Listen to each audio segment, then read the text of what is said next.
Well, good Thursday morning at 64 degrees right now. A few high clouds in the area. We'll be seeing that coming and going, but midday with sunshine into the early afternoon. 83 degrees at noon, 88 the high, with a neighborhood or two maybe touching 90. Depends on just how much afternoon sun we get, and maybe you love 90, but just know the more heat we get, the better chance for some afternoon and evening storms to pop up. Kim?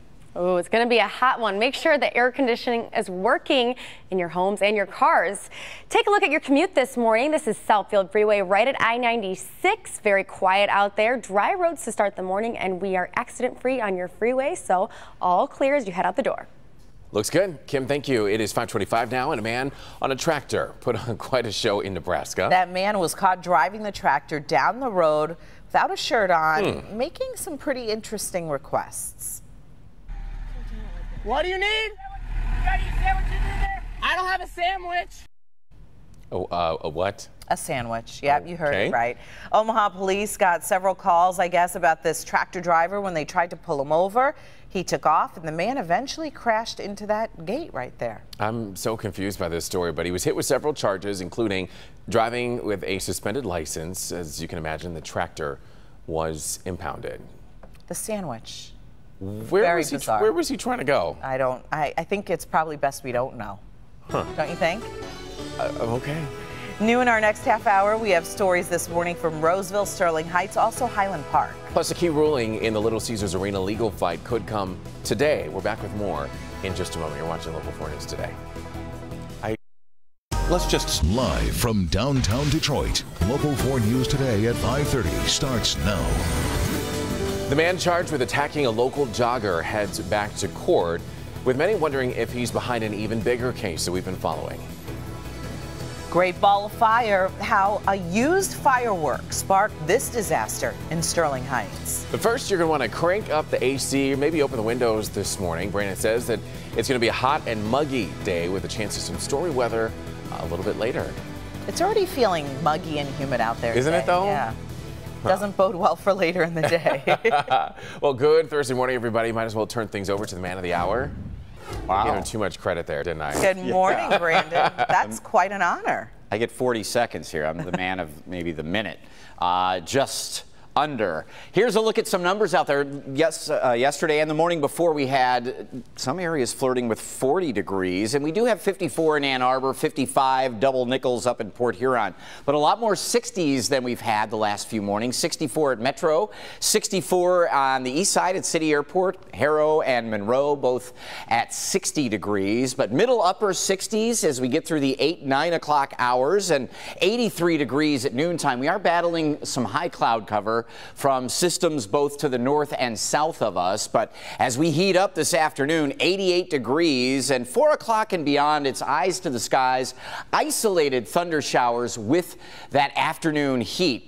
Don't think all of us are going to see that, but there is that chance with this July spring in warm-up as we look at humidity levels also on the rise, even more so tomorrow. But you see some of the clouds and rain showers stay to the south of us here. We're tracking this cold front and some of the showers and storms it could bring. We'll take a closer look again at your afternoon, evening shower and storm chances coming up. Kim, though, is standing by with your 4 Live traffic. Yes, good morning. We are looking pretty good out there. We've got lots of green on our maps. However, we do have that little accident icon. So let me tell you about this. If you're traveling through this area, we have an accident reported at Hayes and 8 Mile. So just watch out for that.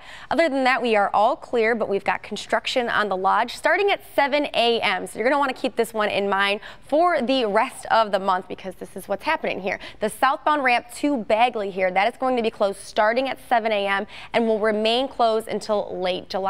So keep that in mind for the whole month while traveling on the lodge. Over to you.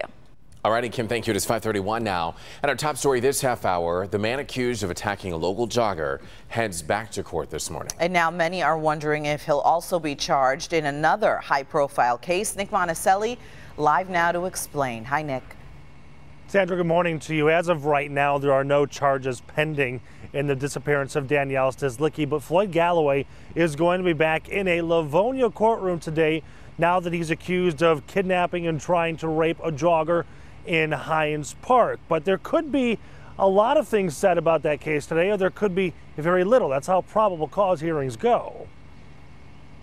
The arrest and arraignment of Floyd Galloway last week captured almost every headline in Metro Detroit. Not only is he accused of kidnapping and trying to horrifically rape a jogger in September in Livonia's Hines Park, he's also a man Farmington Hills detectives call a person of interest in the disappearance of Danielle Stislicki, who has not been seen since December.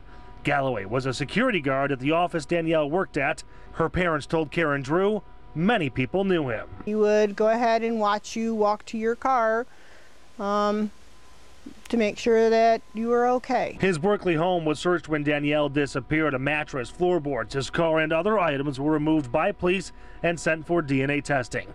Police say combined evidence in both cases led to his Livonia arrest, and that is the case he'll be back in court for today. A probable cause exam allows the attorney to discuss potential issues. They could waive a preliminary exam. Plea bargains could be discussed. The list is fairly long, but don't expect to hear anything about the evidence in this case, nor anything about Danielle Stislicki yet. In the meantime, Galloway's sister-in-law has been urging him to be more forthcoming. At first I didn't believe it because it didn't sound like him. I'm just hoping that he can clear the air for himself as far as what actually happened. The hearing is scheduled for this morning again in Livonia. We will have a crew there to let you know exactly what happens. We're live this morning. Nick Monticelli, Local 4 News Today. And Nick, sometimes these hearings can go quickly, sometimes they can last a long time. How long do we expect this one to take? You took the words right out of my mouth. Yeah, I've been in hearings that have lasted 5 minutes. I've been in probable cause hearings that have lasted 2 hours. My guess is probably going to be somewhere in the middle there because there is a lot to talk about, but this will be shorter than the preliminary exam. That's when they talk more about the evidence. This is more of a procedural type of thing. So again, there won't be a whole lot of things coming out about the evidence in this case today. Alrighty, Nick Monticelli reporting live for us this morning. We'll definitely be watching this one. Nick, thank you. In Sterling Heights, this garage right here destroyed by fire after used fireworks actually reignited, setting it on fire. That fire happened early Wednesday. It happened at a home on Vera Court near 15 Mile and Ryan. Investigators say the homeowner threw away the fireworks in garbage cans alongside the garage. The fireworks set the garbage on fire. That fire quickly spread through the garage. Damage there estimated to be near $150,000. Fire officials, of course, sending out another reminder today. Used fireworks need to be submerged or soaked in water after you use them. And then, of course, you want to throw away any containers and throw them away from any structure.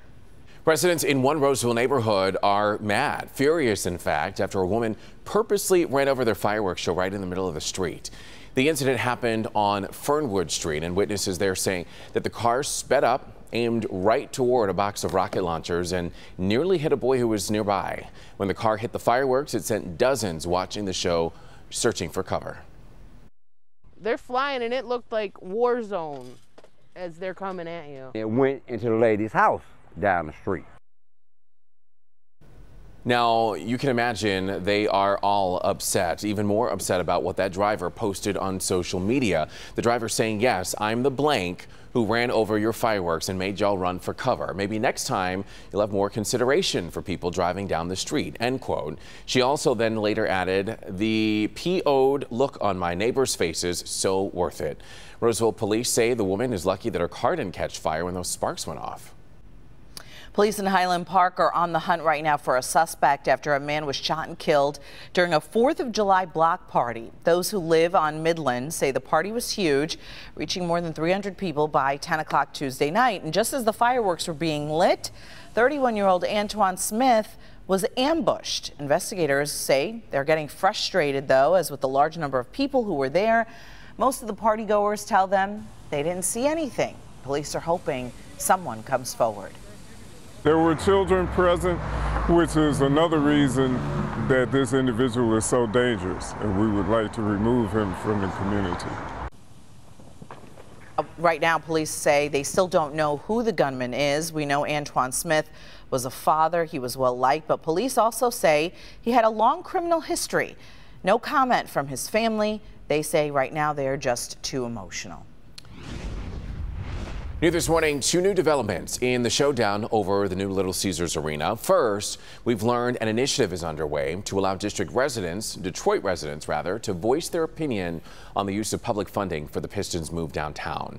Now, it would place a question on the ballot asking residents to repeal the recent ordinance. The move is spearheaded by activist Robert Davis and another man. The pair have until August 15th to collect the 4,000 signatures needed to get the question on the ballot. And because of the ballot drive, they want to drop an earlier lawsuit. And in a surprise move, the city of Detroit and the Downtown Development Authority does not want that lawsuit dropped. The defendants argue dropping the case is a ploy that could delay the arena project dismissal.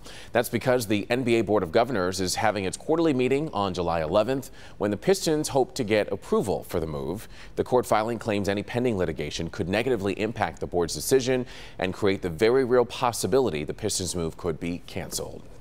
It is 5:38 now, and new this morning, what type of Facebook user would you say you are? Well, most people apparently fit into one of 4 groups. See if they fit you. And parents behaving pretty badly at a T-ball game. Let's hope the kids weren't watching this one. And in good health this morning, contact lenses for children. We'll have details on that coming up right after the break. It's easy to say. Welcome back, everyone. It is 5:42, and a New York police officer and mother of 3 has been killed in the line of duty. Investigators say that she was assassinated in an overnight attack.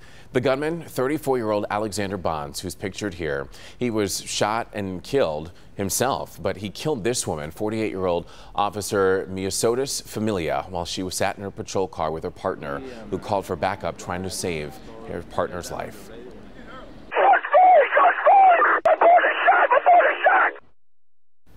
Community members gathered Wednesday outside the officer's department to pay their final respects. Familia was a past nurse who decided to make a career switch to another field where she could save lives as well. That gunman was shot and killed by NYPD. In Alabama, police had to fend off neighbors who were shooting fireworks at them. This happened during a standoff with an armed man. Police officers responded to a call. Someone had been shot in the arm. This was on Tuesday night. When they got there, the suspect, the gunman, barricaded himself inside of a house with 2 children. While they were there, bystanders threw a lit Roman candle and another firework at officers. The children weren't hurt, thankfully. All of the police officers involved are all doing okay today. That suspect was taken into custody.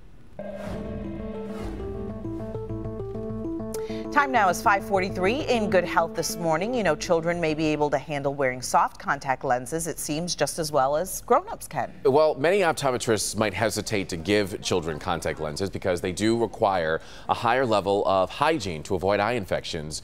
But a new review of research finds relatively low rates of corneal problems related to contacts in kids. Still, experts say parents, you need to keep an eye on your children if they do wear contacts, making sure they don't sleep or shower while they're wearing them. I don't know about kids in contacts. I mean, doesn't sound like it would be a good idea. We should ask Kim DiGiulio. Why I'm gonna leave it wear at that. contacts when she was a child? Well, no, she has worn contacts as an adult, Brandon, right? And you've seen how long it takes her to get them in. Oh my goodness. Well, I'm sorry, she's gonna kill me. You know, she's not even here to defend herself. Uh-oh, here she comes. The door just opened. Do you hear her heels? No. No, I don't hear her. All right, we're safe. Well, you know, you can imagine kids in contacts touching their eyes and how gross that is, but some kids not so much. What were you talking about? Oh, nothing, Kim. It was actually not me. I just started wearing them a year ago. Right. I thought that was the joke originally, was that Evrod was saying, yes, our kid, Kim. Now, here is a look at what is the big weather or environment-related weather story of the morning, and a 5.8 magnitude earthquake in Lincoln, Montana. You can see it is near Helena and north of Butte to the east of Missoula, up in the mountains there. And so far, haven't heard anything reported as far as injuries or deaths from this, but this is a nice moderate earthquake and can still cause some damage with some aftershock. So we'll have to keep an eye on that region of the Mountain West. Right now here at home, we're seeing just a little bit of high cloudiness in the area. Mild temperatures, a few 50s and a few 60s. Our 4-zone temperatures include Detroit in our metro zone at 64. West zone is Howell at 59. 57 in Lapeer in our north zone, and it's 60 right now down south in Monroe. Temperatures today are climbing. Again, battling a little bit of high cloudiness in the morning. Midday, we get the sun. A little bit more humidity today, so you'll feel that. It's not really oppressive, but again, up a tick from where we were yesterday. 83 at noon, 88 the afternoon high, and with that heat of the afternoon and even into the evening hours, chances for a few spotty showers and storms. It's an afternoon Tigers game, which is a good deal. It's going to be warm out there. Make sure you have the sunscreen. Lots of water, but the better chances for showers will be probably after 4 or 5 p.m. Not a whole lot going on here and now with clouds streaming in from the stationary front along the Ohio River, and then this cold front. This is sort of a double barrel cold front. It's going to wreak havoc in parts of Minnesota and Wisconsin today, where they have an enhanced risk for severe weather. Ours is the lowest on the threshold, marginal, but does mean an isolated 1 or 2 flare-ups with the heat of the afternoon today could produce some damaging wind, some lightning as well. And then again, another cold front sweeping through tomorrow, not until the afternoon. So we still have those showers and storms coming and going tomorrow. In between showers, warm and muggy Friday, but through the late afternoon and evening, cooler air will begin to come in, and that means the weekend is very comfortable, very nice. Whatever your plans are going to be safe, good to go. Sunday night into Monday would be our next chance for showers and storms. Here is Kim, the contact wearing DiGiulio. They're on right now. I can see clear. The rain is gone. No. Rain back Sunday. I just learned that. All right, well, let's take a look at what's going on right now. We do have some construction to talk about over in Troy. East and westbound, this is Square Lake right at I-75, 1-lane blocked from 9 a.m. to 3 p.m. This is going to continue daily until late July. So for the rest of the month, those of you who travel through Troy, you're going to want to keep this in mind. Also, let's take a look at some construction over on I-696. This construction project happening on both sides. The on-ramps from Greenfield will only have 1 lane open. This is from 9 a.m. to 3 p.m. today. And then over on westbound I-696 from DeQuinder to Evergreen, only 1 lane open there. This is a nightly project though, so hopefully won't slow you down too much. This starts at 7 p.m., wraps up tomorrow morning at 5 a.m., and this will continue until Saturday morning at 5 a.m. All right, well, let's talk about Vote for the Best, because the nominations are in and now it is time to vote.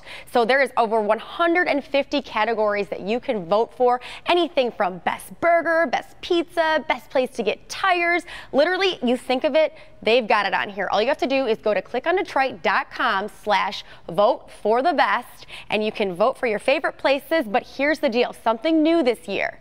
You can vote for your favorite place once every hour. And voting ends on August 13th. So that is a lot of times you can vote. I can't even do the math right now, but just go to clickondetroit.com/vote for the best. Remember, it's your choice, your guide. Back to you. Very nice. Thank you, Kim. Now, a few stories you may have missed today. Yeah, after allegedly crashing his pickup truck into a child's bedroom, a volunteer firefighter has been suspended, a volunteer firefighter in Texas. Blake Stevens says he was responding to a call when he jumped a ditch and then crashed into that child's home. The homeowner says the child usually sleeps in the room and had actually fallen asleep in another room the night of the crash. Stevens admitted to drinking before the crash and was also charged with DUI or DWI and unlawful carrying of a firearm as well. That's pretty scary stuff there. That kid could have been in that room. But you know what? Thankfully, yeah, just happened to make that split-second decision to sleep somewhere else. Wow.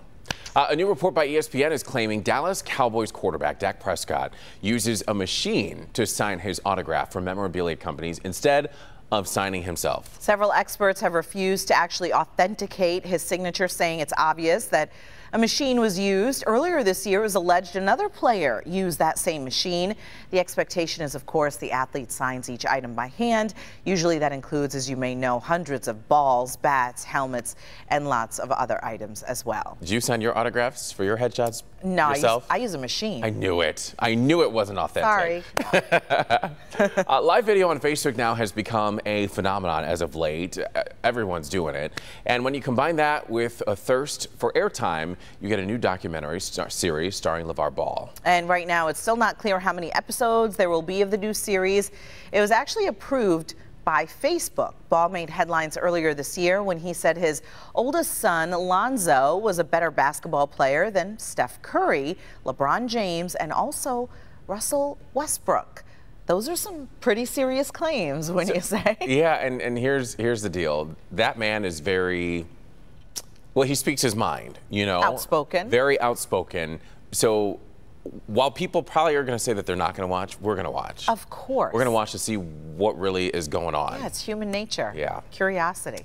Now over to some parents behaving badly in Cortez, Colorado. Parents at a t-ball game had to be pulled apart after getting into a fight. This is just unbelievable here. Take a look. Parents were seen dragging each other. This was a game that actually happened on June 19th.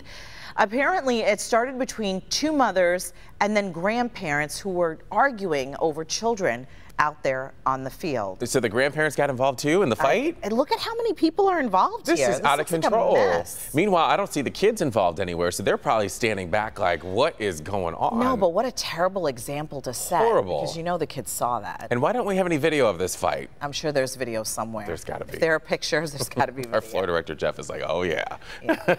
Well, when we come back here this morning, why you may want to add a lot more apple cider vinegar to your life. We're going to let Kim explain this one. It's coming up for Thrifty Thursday. Keep it here. We're back in a minute. Tonight. Hey, good Thursday morning, 64 degrees, dry conditions out there. We do have a little bit of cloud cover as our sun is trying to come up as we speak, and we will get some breakage from those high clouds and warming it up. 83 at noon, 88 the afternoon high. Humidity's up a little bit. A few spotty or isolated shower chances with the heat of the afternoon, probably after 4 p.m. Kim? All right, well, you may not like the way it smells or tastes, but apple cider vinegar may be a good thing to have around. This inexpensive bottle of vinegar does a lot, so you don't have to go out and spend hundreds of dollars on different products. Apple cider vinegar helps fight wrinkles and lines on your face. So put some on a cotton swab and apply to your face before you head to bed. Cure your hiccups. Just take a small shot of the vinegar when you can't stop that. Got fruit flies? Create a trap.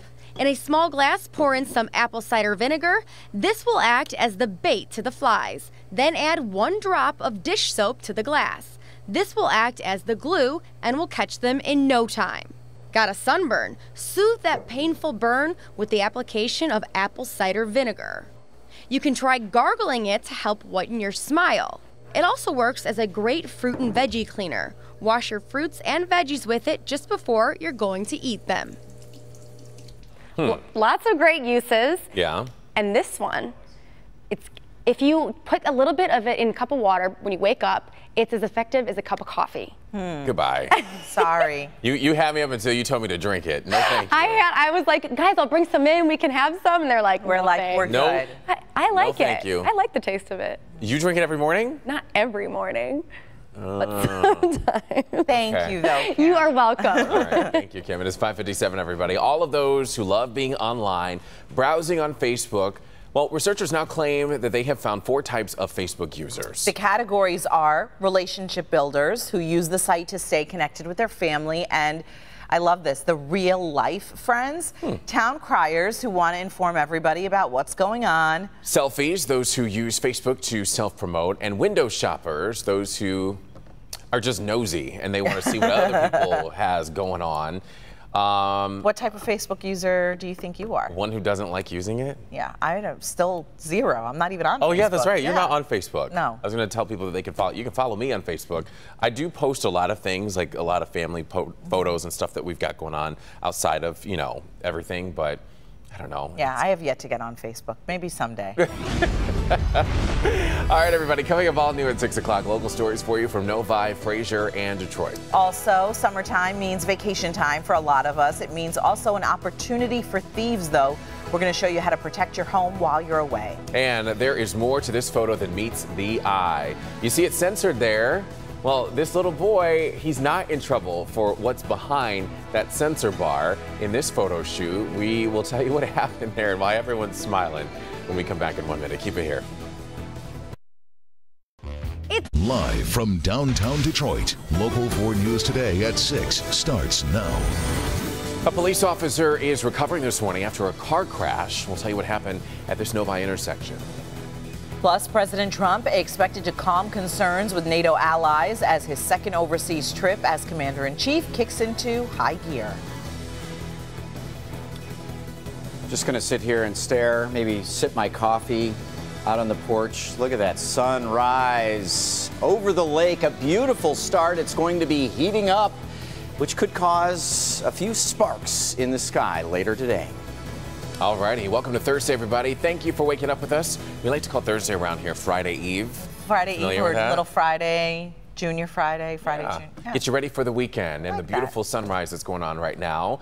Thanks for waking up with us, though. I'm Evrod Cassamy. Good morning, everyone. I'm Sandra Ali. Brandon has an eye on your forecast here on this Thursday. Hey, Brandon. Hey, good morning, guys. Good Thursday morning, everybody. We love the high clouds around sunrise and sunset. Provides some beautiful refraction and some colors out there. So that sun is technically, officially coming up as we speak. 64 degrees at Metro Airport in our Metro Zone. 53 in Ann Arbor. That's at the airport out in Washtenaw County. So probably upper 50s to near 60 on campus. 63 in Pontiac. 61 in Adrian. Middle upper 60s through the morning hours. Some high clouds out there, but midday sun. 83 at noon. A little more muggy today. High of about 88. Maybe a couple of neighborhoods flirting with 90. Again, the humidity is up just a touch, but still a decent hair day. Tiny bit of frizz, so we've downgraded from where we were yesterday, but still not too bad. We'll take a look at the shower and storm chances late today, coming up in a few minutes. Right now, though, let's get it to Kim. All right, good morning. We're looking pretty good out there. Just one trouble area if you do travel through Utica. Want to watch out for this accident. It could slow you down a little bit if you're just headed out the door right now. This is on the southbound lanes of M53, right at M59 here. One lane is blocked, and take a look at our maps here. We do have that red-orange area over on the southbound lane, so we may see a slight delay while traveling that way. Over to you. All righty, Kim, thank you. At 6:02, we want to get to breaking news that we're following for you this morning from Southwest Detroit. That is where a Detroit police officer has been tased. This happened around midnight on Clifford Street near Livernois. We're told the officer was responding to an investigation when a 27-year-old woman came from behind and tased that officer in the arm and then took off. The tased officer was able to arrest the woman after chasing after her on foot. That officer, thankfully, was not hurt. In Novi, a police officer and another driver are continuing to recover after they were involved in an accident. This is video from the scene. It happened at the intersection, near the intersection of 8 Mile and Haggerty. Investigators tell us it wasn't a police chase, but the police cruiser and another car ended up colliding. The conditions of both the police officer and the other driver have yet to be released. The intersection was closed for a short period of time, but it has since reopened. On Detroit's west side, an armed robbery suspect back in custody after escaping from police. You may have heard about this yesterday. The 24-year-old man was arrested Wednesday afternoon during a warrant sweep. While being processed at the 6th precinct, he was able to get loose, break out of his cuffs, and lead police on a chase. Officers found him just before 8 last night, a few blocks away from the 6th precinct. Taking one more step towards completion. After months of repairs and around-the-clock construction, crews are expected to enter the final phase to fix that massive sinkhole that opened up in Fraser last Christmas. Let's go live now to Local 4's Nick Monticelli. He is in Fraser for us this morning. And Nick, we're expecting an update today. We are. Public Works Commissioner Candace Miller is going to stand right over here at about 10 o'clock this morning and give us an update on the progress of this construction and all the timeline or the sinkhole repairs. But she's also going to be talking about those giant 9-foot wide holes, or not holes, pipes that are going to replace the interceptor that collapsed here underground underneath the 15-mile road. I want to give you some bullet points of exactly what is happening with this process right now. So the portion of Interceptor that needs to be replaced here in Fraser and Clinton Township. It's 3,700 feet long. Those sections that you just saw there, they are 9 feet 2 inches wide, and they are arriving here in 20-foot sections. So there is a lot of work, a lot of pieces that are going to go into this. As I mentioned, Candace Miller is going to be here giving an update on the construction schedule. As you remember, of course, the sinkhole opened up Christmas Eve of last year and then essentially swallowed a home. The home never collapsed inside of it. However, it had to be demolished because the sinkhole was forming right underneath of it. There was a second home to the west of that was also demolished over there. So there's been a lot of issues out here, a lot of traffic concerns. 15 Mile Road has been closed this entire time now. It's very hard to get around. People getting to Meyer over there in Fraser, or trying to get to the Arby's or Green Lantern Pizza on the north side of 15 Mile Road. It has been quite a headache over here. So people are very happy that we are about halfway through this project right now. I know it doesn't seem like it's a big deal, but trust me, it is, because now they can put the permanent installation, the permanent fix in there. A big question was, how are we paying for this? The price tag came to about $75 million. The county sold a $70 million bond. Another $5 million of that will be covered by state money. And Evrod and Sandra, I'm glad you can see me. I'm glad you can hear me, but be thankful you cannot smell what it's like over here. Ooh, okay, we'll just take your word for it, Nick. Thank you. And of course, the final phase welcomed by a lot of people. Nick, thank you. It is 6:06 now, and we are hoping to get an update on Congressman Steve Scalise this morning. We learned late Wednesday that he was readmitted to the intensive care unit due to concerns for infection. According to a statement from his office, he's listed in serious condition. Scalise was the congressman most seriously hurt in last month's shooting at a baseball field during practice in Virginia. President Trump is in Poland this morning, kicking off his second trip overseas. In fact, he spoke just a few moments ago. Tracy Potts is in Washington with the president's packed agenda. President Trump's in Poland, where allies are concerned if he'll support NATO. Our strong alliance with Poland and NATO remains critical to deterring conflict.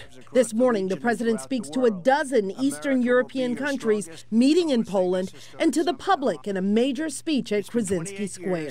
From there, it's off to the G20 summit in Germany and the much anticipated first handshake with Russian President Vladimir Putin, suspected of meddling in the U.S. election. I think it was Russia, but I think it was probably other people and/or countries. The real question here is what does Trump put on the table that he wants from Putin? He is going to try to press President Trump to say, we, the two of us, are allies fighting for the interests of our two countries. Those interests include responding to North Korea's latest missile test. That's what it is. It's a threat, and we will confront it very strongly. Forcing Kim Jong-un out of power, sanctions to pressure China to get involved, a cyber attack on North Korea's weapons, and military action, all options for the U.S. The military says it's getting harder to see how to stop North Korea without a military strike. Tracy Potts, NBC News, Washington. Thank you, Tracy. And coming up tomorrow, all eyes will be on the president's meeting with Putin. We're going to keep you updated on air and always on clickondetroit.com. The Kwame Kilpatrick get-out-of-jail saga has turned a new page as the former mayor asked yet another judge to throw out his sentence. This time, Kilpatrick claims that he never committed extortion, bribery, or racketeering while serving as mayor. He also says that he didn't have a fair trial because of all the media attention his case was getting. Kilpatrick was convicted in 2013 and is serving a 28-year sentence. It is 6:08 now on your Friday Eve. It is a place for arts and crafts, but now Hobby Lobby is paying out for getting swept up in the sale of illegal artifacts. Got details on that coming up, plus United Airlines facing backlash yet again. We've got details on the incident involving a toddler now. That's coming up next. Tonight. All right, welcome back, everybody. Here's a look at what's happening today. Vice President Mike Pence will pay a visit to Cape Canaveral and possibly provide new insight into how NASA's goals might be changing. He's scheduled to tour the Kennedy Space Center today and then deliver an address to NASA employees. A gigantic new rocket is under development, and Vice President Pence might share what NASA's next big mission might be. We'll stay tuned for that. We're back in a minute. Discover Welcome back. United Airlines coming under fire again, this time for giving away a toddler seat. A woman says she bought a ticket for her 2-year-old son. They boarded the plane and she put him in his seat, but another passenger then came along and said the seat belonged to him. United says agents accidentally marked the boy as not being on the flight, so they gave his seat to a standby passenger. I had to move my son onto my lap. He's 25 pounds. He's half my height. I was very uncomfortable. My hand, my arm, my left arm was smashed up against the wall. I lost feeling in my legs and my left arm. What a mess. United now says they are refunding the ticket and also giving that mom a travel voucher because of their mistake. It is 6:12 now, and as a child or as an adult, it's kind of bad to flip someone off, but not this time. The Lakeland Fire Department in Florida posted this Facebook photo of smiling firefighters and a little boy holding up his middle finger. Well, here's the story behind it. The boy does have manners. He had actually gotten his middle finger, stuck in the school desk.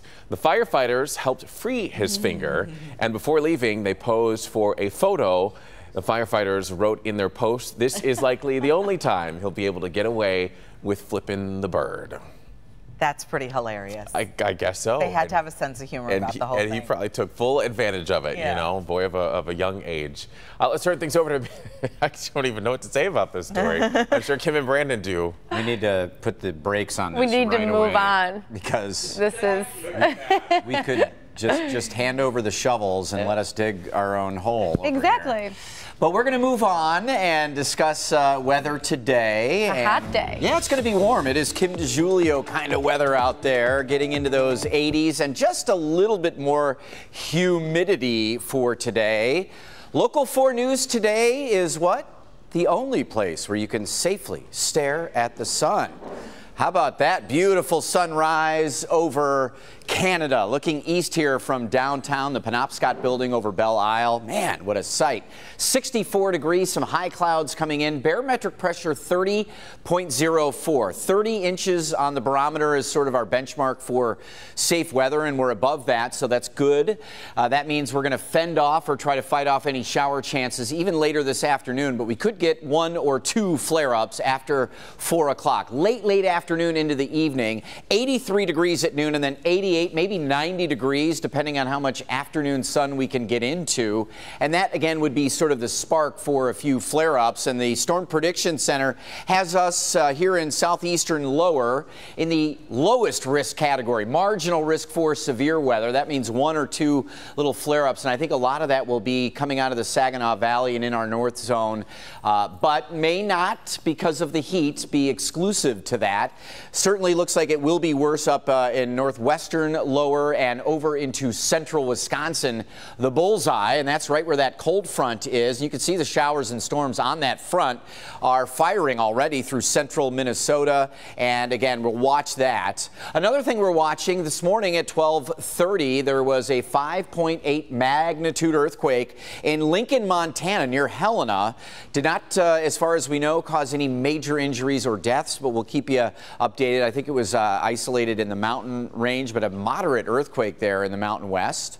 Here through the afternoon and again evening, most of the activity stays north, and it swings in here tomorrow. That cold front will swing through, and that means more showers likely tomorrow. In between showers coming and going, 80s and muggy, but the front comes through in the late afternoon, so through about 2 to 4 p.m., maybe some widespread good soaking showers that we need tomorrow afternoon. That would be nice. And that cold front does clear the way for very comfy numbers this weekend. Your Hanson's weather window from our Josh Strand, who drove his van down to the river. Not really, it's a live truck. And there's some high clouds out there, some beautiful contrails from some of those jets flying overhead. And again, these high clouds right there on the Detroit River, making for a beautiful sunrise. Get outside during commercial and check it out. Your Hanson's weather window. Here's Kim, your 4 Live traffic. What a pretty shot that was. Here is another pretty shot. It's our 1-800-CALL-SAM Chopper shot. This is a look at I-75 right at Big Beaver. I always think of this as the exit to Somerset. Things looking good around here. You know what I'm talking about, Sandra. Things looking good, though. No accidents you need to worry about. So let's take a look at some construction over on westbound M59 right at M53. There's going to be 1 lane block there from 6 a.m. to 6 p.m. This is going to be happening today, tomorrow, and Saturday as well. And then northbound I-275 from North Line to Ecorse Road, only 1 lane open there tonight, starting at 9 p.m., wrapping up tomorrow morning at 5 a.m. Evrod. Good stuff, Kim. Thank you. At 6:17, everybody. Let's get into today's consumer headlines. The best when it comes to safety, the cars that are getting high marks, plus another retailer, the victim of e-commerce, and the clothing store that's filing for bankruptcy protection. But first, let's talk about Hobby Lobby, the company paying out for its role in an international dilemma.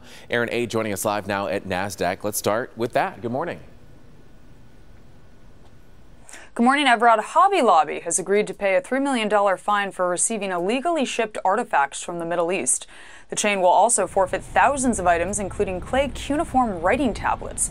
The arts and crafts supplier bought the goods from a dealer in the United Arab Emirates, but the artifacts were in mislabeled packages to conceal their contents and country of origin. Hobby Lobby has also agreed to adopt internal policies for importing cultural property. True Religion has filed for bankruptcy protection. The retailer would try to cut its debt and fix its business. The chain's CEO said it plans on keeping stores open while trying to build up its web business. But some closings of underperforming stores for True Religion could occur under this reorganization. 3 large cars have been added to the list of vehicles winning top crash test scores. The Lincoln Continental, the Mercedes-Benz E-Class, and the Toyota Avalon all got the top rating. The trio received the designation of Top Safety Pick Plus from the Insurance Institute for Highway Safety. Tesla's Model S, Ford Taurus, and Chevy Impala came up short. Those vehicles had difficulty with a test to gauge a car's ability to handle a collision on its front driver's side corner. Evrod, back to you. Alrighty, Aaron, thank you. Time now, 6:19, everybody. And ahead, fed up with fireworks. A lot of you might be, especially this week, if you have the hood fireworks going on. But we're talking about this new effort to end a controversial Michigan law. Plus, also, it's not like he has money troubles, but billionaire Detroit businessman Dan Gilbert facing some scrutiny today for being frugal. We'll explain. And before we go to break, let's meet today's Facebook friend for the day. This is Willie Vicia. He's from Dearborn and says that we moved here from British Columbia, Canada, about 9 years ago to be near our daughter. So we are going to send you, Willie, a gift card from Tormino's Pizza, and that's just for being our friend of the day. If you'd like to be our friend as well, like our Facebook page, click on the Friend of the Day tab. Congratulations to you, Willie. We'll be right back.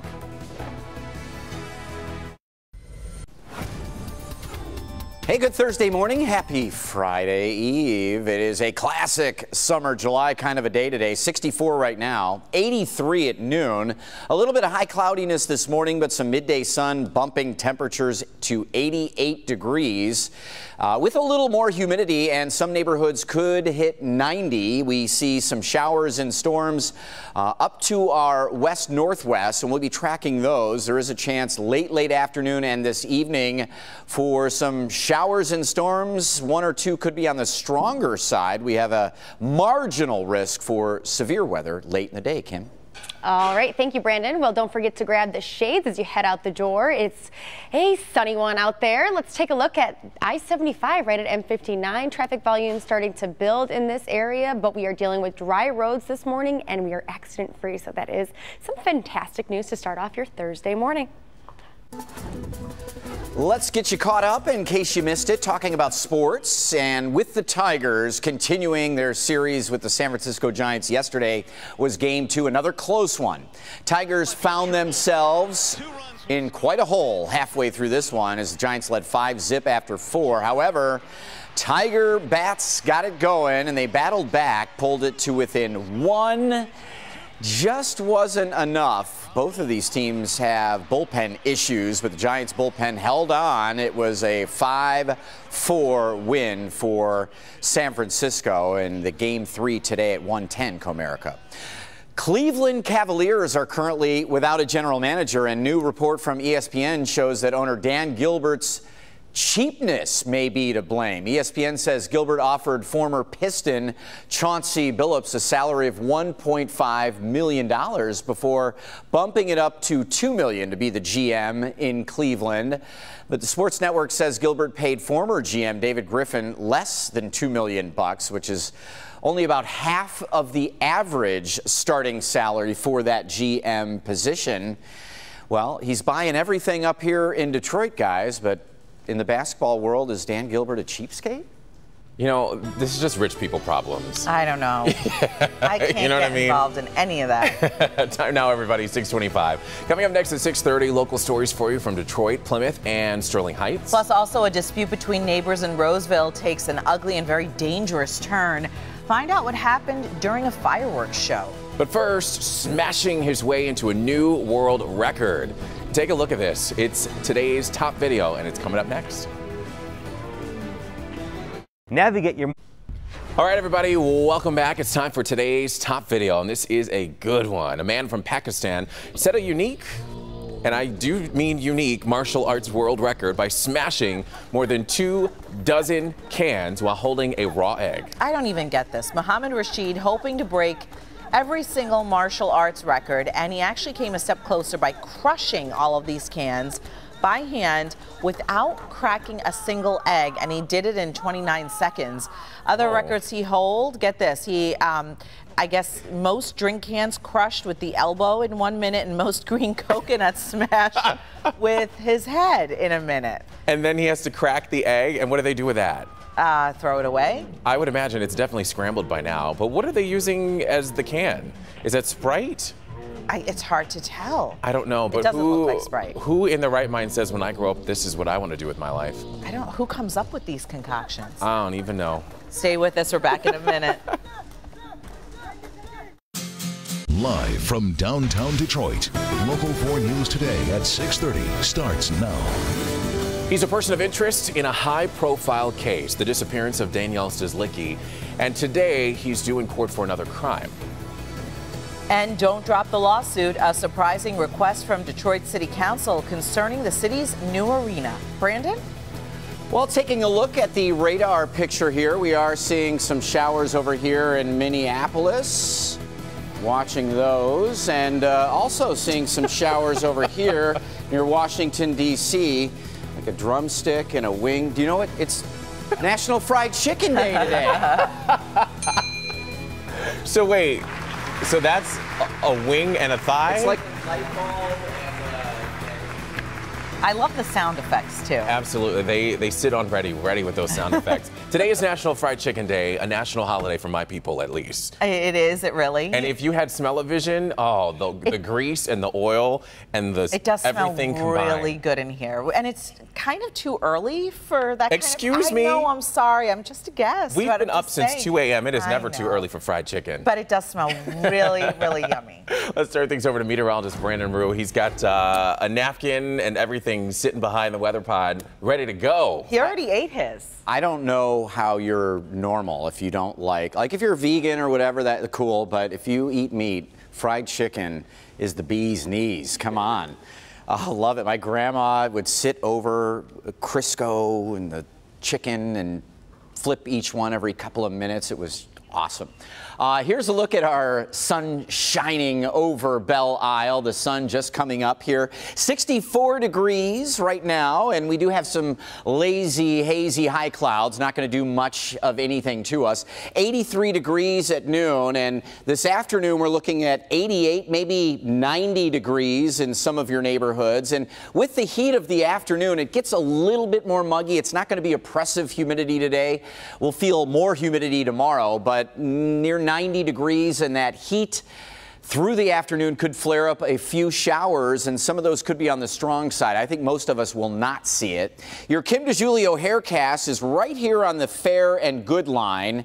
Yesterday it was much better with lower humidity, but we add a little more mugginess to the air today. Still decent, just a little bit of frizz. That's it. The marginal risk for severe weather includes all of us here in southeastern lower, and you notice that is the lowest risk category. Better chance for stronger storms afternoon and evening over in Traverse City, Alpena, Cadillac, northwestern lower, and the bullseye right here over central Wisconsin. So we'll take a closer look at our shower chances over the next few days coming up as we share the 4-zone weather with you. If you have to head out the door on the weather tab, click on Detroit.com. Kim, what do you have? Well, we don't have any accidents to talk about, so that is great news, but we have construction. Of course, it's the summer months. Lots of orange barrels out, so let's take a look at the Lodge here. The southbound lanes of the Lodge from Forest to Grand River, 1 lane blocked there, starting at 9 a.m. This project wrapping up at 3 p.m. on Sunday. And then the southbound service drive of the Lodge from Myers to the Davison, only 1 lane open there between the hours of 9 a.m. and 3 p.m. This will be happening today and tomorrow, so just keep that in mind for the rest of the week. Over to you. Or actually, let's take a look at our Sky 4 chopper right now. This is I-94 right at I-696, and things looking just great here, and that sun is up, so don't forget to grab the shades before you head out the door. Over to you. Alrighty, Kim, thank you. It is 6:33 now, and he's accused of attacking a jogger. But that is not the only crime he may be connected to. Floyd Galloway has been named a person of interest in the disappearance of Danielle Stislicki. Nick Monticelli is live, and Nick, we know he's due in court in a short time. He is going to be in court again this morning, but in this Livonia courtroom, because that is the only case he is charged in, the kidnapping and attempted rape, assault of a jogger in Hines Park. Today is a probable cause hearing. There could be a lot of things said. There could be very little. The arrest and arraignment of Floyd Galloway last week captured almost every headline in Metro Detroit. Not only is he accused of kidnapping and trying to horrifically rape a jogger in September in Livonia's Hines Park, he's also a man Farmington Hills detectives call a person of interest in the disappearance of Danielle Stislicki, who has not been seen since December. Galloway was a security guard at the office Danielle worked at. Her parents told Karen Drew many people knew him. He would go ahead and watch you walk to your car to make sure that you were okay. His Berkeley home was searched when Danielle disappeared. A mattress, floorboards, his car, and other items were removed by police and sent for DNA testing. Police say combined evidence in both cases led to his Livonia arrest, and that is the case he'll be back in court for today. A probable cause exam allows the attorney to discuss potential issues. They could waive a preliminary exam. Plea bargains could be discussed. The list is fairly long, but don't expect to hear anything about the evidence in this case, nor anything about Danielle Stislicki yet.